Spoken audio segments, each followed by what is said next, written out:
Bwana Yesu asifiwe sana. Ninawasalimu katika jina la Yesu Kristo, Mungu aliye hai. Ni mimi mtumishi wa Mungu Nabii JB Madai. Leo ninakuletea ndoto moja. Hii ndoto ni nzuri. Ni ile ndoto mtu anapoota anakula asali au analamba asali, maziwa au mua au miwa. Unapoota unakula mua au miwa au unalamba asali au unakunywa maziwa, hii ndoto ni ndoto ya kimungu na ina maana ya ajabu sana. Nisaidie kusubscribe, kushare na kulike video hii iwe baraka kwako na kwa watu wengine. Lakini tuko na grupu la maombi na maombezi. Wewe unahitaji maombi na maombezi, tuma neno niunge, nitakuunga kwenye ile grupu ambalo limekuwa ni baraka kwa maelfu ya watu. Okay. Tunapatikana kupitia Facebook kwa jina la Nabii JB Madai, TikTok Nabii JB Madai, lakini YouTube Uponyaji Mlima wa Makimbilio. Mungu wa mbinguni awabariki sana. Karibu sana. Tunafanya huduma zetu za live kila siku kuanzia saa 5 kamili usiku mpaka saa 7 kupitia TikTok.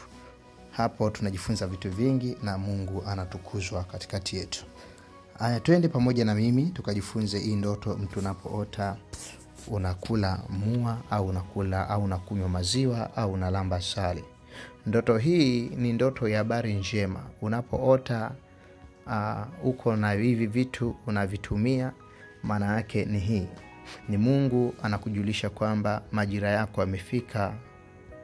Majira yako yamefika, yale majira mema ya kula mema, ya kwamba muda wote unaweza kupandishwa cheo kama ni mtumishi wa serikali au wa kampuni binafsi.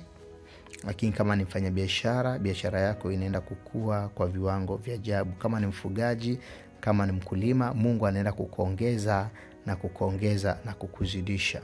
Kwa unapoota ndoto hii ni ndoto ya maongezeko. Unapoota ndoto hii ni ndoto ya mazidisho. Unapoota ndoto hii ni ndoto ya promotion, ni ndoto ya kupokea kitu kizuri, ni ndoto ya ahadi kwamba kuna kitu kizuri kiko mbele yako ambacho kinaenda kutokea. Mungu anakutoa kwenye mateso, Mungu anakutoa kwenye utumwa, Mungu anakupeleka mahali pazuri, mahali pamema.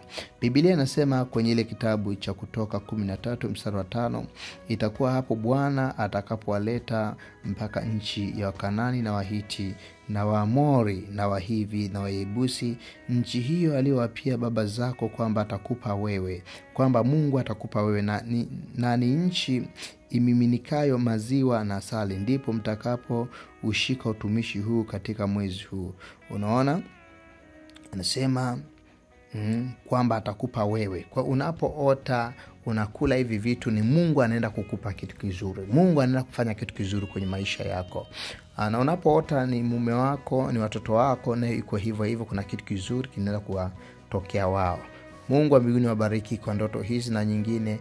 Usiache kujiunga kupitia programu zetu, na namba ya simu iko hapo inapita. Mungu wa mbinguni awabariki sana. Karibu wakati mwingine.